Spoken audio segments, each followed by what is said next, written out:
Some countries can be proud of their nature, some of their culture. Others still can be proud of both.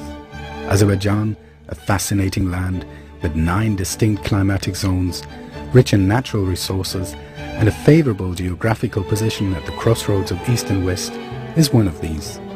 Azerbaijan is among the areas of earliest human settlement, with a rich historical past and diverse cultural legacy. Archaeological excavations have unearthed a great number of artifacts testifying to its distant past, as do different rock drawings, architectural monuments, and examples of arts and crafts. The country also has ancient traditions of statehood. The predecessors of the modern Republic of Azerbaijan, established by the ancestors of the Azerbaijani people, each has its own share in this culture.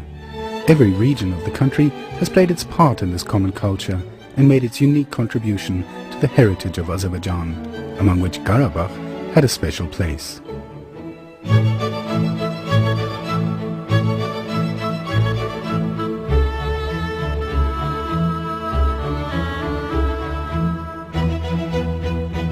Karabakh, this ancient, mysterious, charming place, is where some of the oldest traces of human habitation were discovered.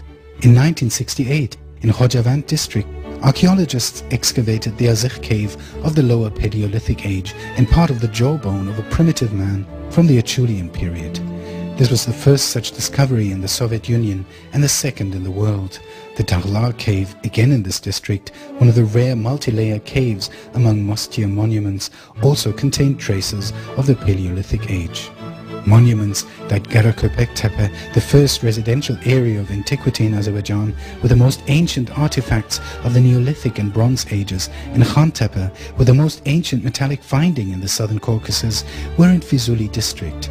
The historical roots of the Üzerli Tepe residential area in Ardam were also in the Bronze Age, the first ancient residential area in a high mountainous place in Azerbaijan, and the drawings engraved on rocks by forging and engraving were in the Kalbajar district. The Javurgala residential area in the Ardam district was a valuable source for learning about the history of statehood in Azerbaijan. The history of a town with an area of 40 hectares found during archaeological excavations here dated back to the 3rd to the 10th centuries. This source provided researchers with sufficient information on Caucasian Albania, covering the area from the Aras River in the south to Derbent in the north, the first predecessor of the modern Republic of Azerbaijan, and on Caucasian Albanians. Karabakh region, which was part of Caucasian Albania throughout its almost 11th century existence, was rich with Albanian religious monuments, including architectural ones. The cloisters like Amaras in Khojavand, St. Eliseus in Terter, Arokhlan in Lachin warrant particular attention. The collapse of Caucasian Albania in the early 8th century and the adoption of Islam by most of its population gradually had an influence also on the examples of material culture. However, Christianity continued to remain in some places. The most attractive amongst the Christian monuments in terms of their architecture were the Khudavang and Gengisar cloisters.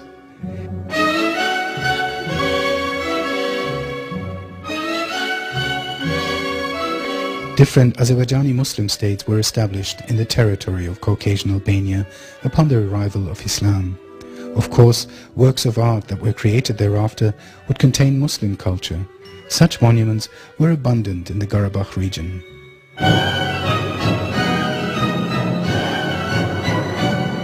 The 11 and 15 arch Hudafarin bridges, the Chalabilar Mosque complex, and the Sultan Majid Hamam in Jabrail.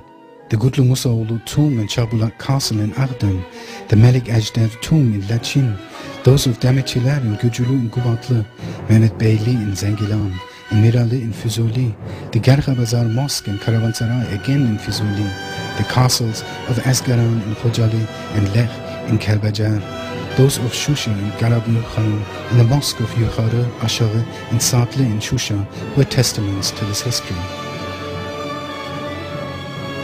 Along with architectural monuments, Karabakh was home of examples of arts and crafts. Stone boxes, stone sheep and horse figures in the Lachin, Kalbajar, Kubatli, Aqdam, Jabrail and Khojali districts were reminders of the ancient times. Together with the pagan and Christian pasts of Azerbaijanis, these monuments heralded their Muslim culture. The replacement of religious belief wasn't able to change the structure of cultural heritage. This was in itself irrefutable evidence that these cultural samples were the product of the consciousness of the same people. Not only the Karabakh region, but also on the territory of modern Armenia, where the famous Albanian cloisters like Tatev and Goshavang were located, had a number of examples of arts and crafts. The cemetery of Urut village in the Sunik province, which was part of Caucasian Albania and then of different Azerbaijani Muslim states, was a valuable source containing traces of different stages of Azerbaijani history. This cemetery was rich with stone monuments with Azerbaijani, Arabic and Persian engravings on them.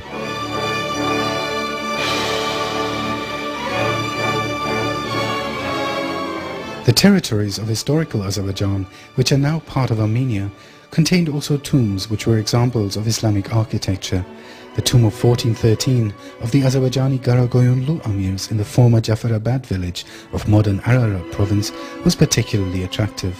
The monument was studied by a joint expedition of the Azerbaijani and Armenian Academies of Sciences in 1961, which revealed that the tomb was built for Amir Saad by order of Amir Pir Hussein.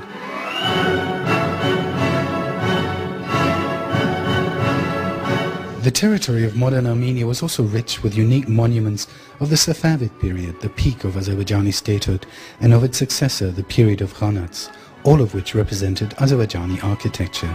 Yerevan Castle, Shah Ismail, Khudabanda, Shah Abbas, Ulu Jame, Haji Nurfuz Ali, Damibullah mosques, Göy Mosque, Caravanserais, hammams, mansions of Khans, beys and traders were reminders in stone of this time.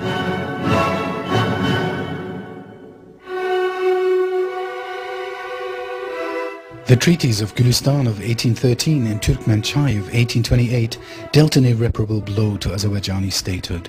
About 100 years later, in 1918, our independence was restored, but unfortunately, this didn't last very long. The young state couldn't withstand the aggression of Soviet Russia. However, even then, architectural monuments, rare pearls of Azerbaijani culture, were being created and maintained. The walls of Shusha Castle, founded by Panah Khan in the first half of the 1750s, were strengthened in the 19th century. The mosque, which was a memory of Panah Khan, was restored by Gövher Agha, the daughter of Ibrahim Khan, in 1866. Gövher Agha also had the Ashaghi Mosque built for the need of the population and placed the madrasas of both holy places at the disposal of the people. Moreover, the mansions of Haji Gulu, Asad Bey, Natavan, the Memandarovs, the Zorabeyovs and others were also valuable architectural examples of the 19th century. The Khanlık Muhtar Caravanserai and those reflecting the artistic aesthetic taste of the Mirsiyab Oğlanları and the Safarov brothers lent their charm and special beauty to Shusha, the Conservatoire of the Caucasus. The square spring completed the square ensemble of the town. No fundamental construction was carried out in Shusha except for the western part, and thus the historically formed structure of the town remained unchanged. For that reason, the historical part of town was turned into a historical and architectural reserve in 1977. In other districts of Karabakh, the town mosques and tombs of Ibrahim Khan, Mehdi Gulu Khan, Khanoglu and Altan, the mosques of Haji Alakbar, Gochametli and Khoradiz in Fuzuli, Papı, Dashkasan and Süleymanli in Jabrail, a number of springs and bridges in Lachin and Kubatli were also memories of the 19th century.